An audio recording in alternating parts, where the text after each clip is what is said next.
Okay, so let's dive right in. Simple question for you. What sound pops into your head when you picture flowing water? Hmm. Flowing water. Mm, Like a gentle stream, maybe? yeah. Or a current? Yeah, Mm. exactly. Or, okay, different angle. Look at the letter Y. Just the shape. Does it make you think of anything specific? Well, just a letter, usually. Part of the alphabet. Right. But Yeah. what if that sound, the water sound and that shape, the Y, are actually connected, like really deeply connected to where language even started? Okay, I see where you're going. It sounds a bit like a riddle, yeah. But it points to this really fascinating idea we're exploring today. Exactly. We're doing a deep dive into some compelling excerpts from the Scientific Conspiracy series. Specifically looking at the fluid code of language origins, the Y foam. It's written by Dr. MK's assistant and Yeah. digs into the Odom-Tilly theory, or OT theory. Which was founded by Dr. Momojin Kutkurov. Right. And our mission today really is to unpack the theory's pretty bold claims about why, both the letter and the sound. And see how it might connect things like water, identity, even survival signals. Maybe ancient rivers and serpents, too. Yeah, get ready for some uh, potentially mind-bending connections, things you probably didn't expect from a single sound. Okay, so let's start with the basics. Usually we just learn Y is, sometimes a consonant, sometimes a vowel. That's kind of it. That's the conventional view, yeah. But the OT theory says, hold on a minute, it frames Y completely differently. How so? It sees Y as a symbolic, acoustic reflection of water, like a fundamental echo. They call it a phonosemantic trace. Phonosantic, meaning the sound itself carries the meaning. Exactly. The sound has an inherent link to the original experience, in this case, water. And it's not just the sound. Ah, right, the shape, too. You mentioned the shape earlier. Yes, the theory points to the visual form of Y. Think about the branching shape, Yeah, it does look a bit like two streams merging into one flow. The source calls it a mimicry of the confluence of two like streams. tributaries joining a river. Precisely. And the theory sees this not just as a coincidence, but as a kind of protocognitive encoding. Meaning, like an early way the human mind captured that visual pattern. Sort of, yeah. Representing that fundamental movement of water visually, even Ah. before complex language, maybe. Okay, that's interesting. And it fits into the bigger OT premise, right? Absolutely. The core idea is that language didn't start abstractly. It grew directly from sensorimotor experiences, what we saw, heard, touched. And water was special in that context. Extremely special. It was, as the source says, seen, heard, felt, and depended upon. You needed it to live. So the sounds weren't just noise. They were significant signals. Which brings us back to the sound itself. Hmm. What does flowing water sound like, if you really listen? Well, the source describes the quality as something liquid, elongated, gliding, a smooth, continuous kind of sound. Right, like a gentle flow. I can almost hear it. And according to the OT theory, that specific acoustic quality correlates directly with the phony Y, the sound we make. Okay, and here's the really big claim, isn't it? It's not just that I sounds a bit like flowing water. No, the theory goes much further. It posits that E was the original sonic code for flow, not just metaphorically, but semantically, sensorially, right from the beginning. Wow. Okay. Do they have examples? They do. The source points to Uzbek, for instance. Kozida means teardrop. It has the E sound, Okay, tears flow. right? And Yilamak, which means to cry, rooted in he. Then there's young ear, rain, starts with Y. Rain, tears, all liquids, flowing. What about English? Well, think about the word cry. It ends with that Y glide sound, doesn't it? It Cry. does, yeah. And maybe even more intriguing, think about how we usually say, I am. Like I'm or I am. Often it comes out as A or just A, that initial A sound. Okay. Yeah, I hear that. According to this theory, that A sound is actually a crucial link to another fundamental concept. Which is, don't tell me it's also water. In a way, yes. It connects water Hmm. to the sense of I, to self-identity. Wait, what? How does I connect to water? That feels like a massive jump. It does seem like a leap at first glance. But the theory offers this explanation. Imagine ancient humans long before mirrors existed. Okay. Where would they have first clearly seen themselves, their own image? Oh. In the water. Like a reflection. Exactly. The theory proposes that the first concept of I, the first recognition of self, wasn't abstract. It was that literal reflected image staring back from the water's surface. Huh. So the I was the reflection. That's the idea, and the source quotes Dr. MK directly on this. The glyph I is the visual silhouette of a standing human. It existed in proto-verbal symbolic language as a reference to self as seen through water. Wow. The letter I as a silhouette seen in water. And so that first sense of me was perceived through water. Like an echo, the source says, a mirrored image carried by water. Okay, I'm starting to see the logic, strange as it sounds. But how does the A sound fit back in? The theory argues that this connection self-image seen via water is why glides like a or ya often appear in first-person grammatical forms across different languages. They're like acoustic fossils of that original experience. Can you give examples again? Sure. The source mentions Uzbek first-person verb endings like bore, kele, yure, I go, I come, I walk, essentially. They have that E sound. Okay. And in English, think of phrases like I cry, I try. You have both the I and the E sound. So the theory isn't saying these are just random overlaps. Definitely not.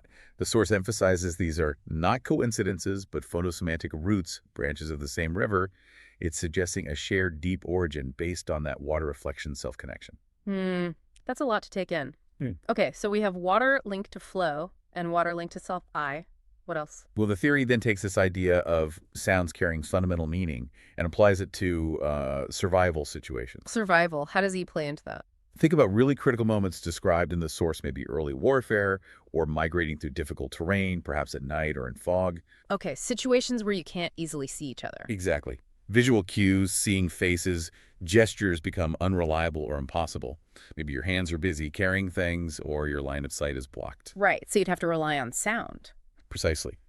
The source calls it a tactical shift towards acoustics. Sound becomes the vital channel for communication, for coordination, for survival itself. And what's the most crucial piece of information you need to convey or receive in that kind of chaos? Probably just, I'm here, or are you there? Establishing presence, location, knowing who's still with you. Okay, yeah, that makes sense. The most basic signal. And according to the OT theory, which sound became the carrier for this essential I am here message. Let me guess. The Y sound. You got it. The theory proposes that the I sound, described as the glide of the voice, mimicking the glide of water, carried this meaning. It signified presence, drawing on that deep, ancient connection between water, reflection, and the self. So the sound of flow and the sound of self becomes the sound of I am present. That's the proposed link, yeah.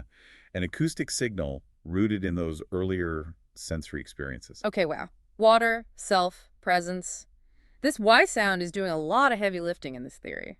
It really is. But wait, there's actually another layer the source brings in. Oh, what now? Something they call a deeper code, involving what sounds like a really intriguing trio.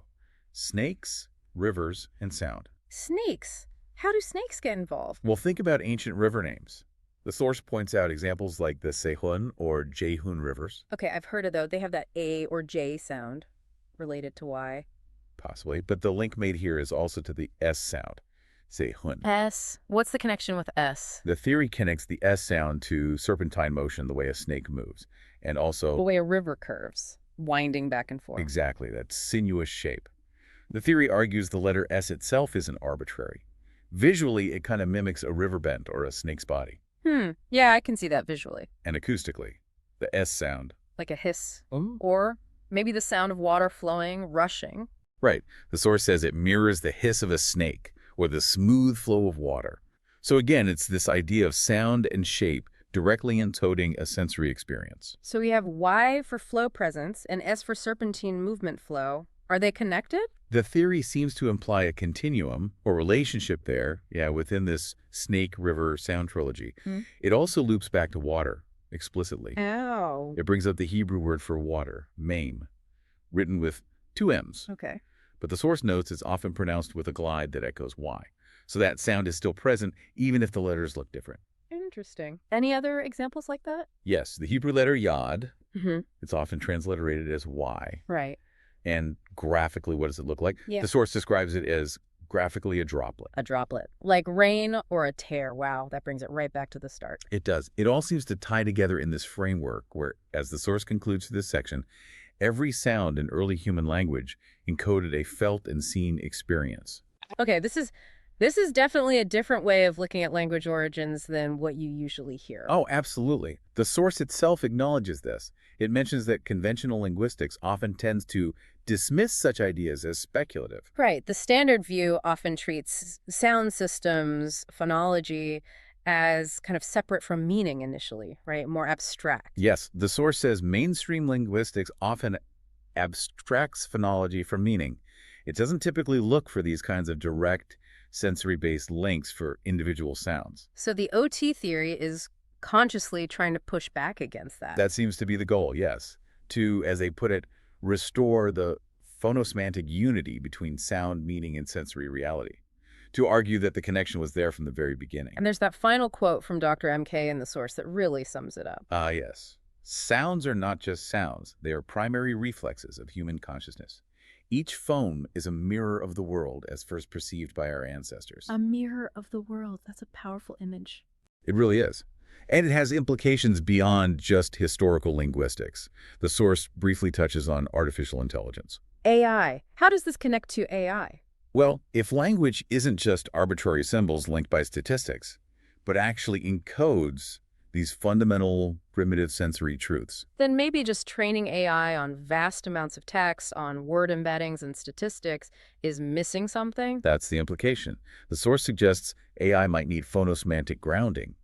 It needs to understand language not just as a random code book, but as a mirror of perception. Which could mean building AI in a completely different way, trying to connect language back to some kind of simulated sensory input. Potentially, yeah. It opens up some really big questions about what it means for AI to truly understand language, not just process it. Wow. Okay.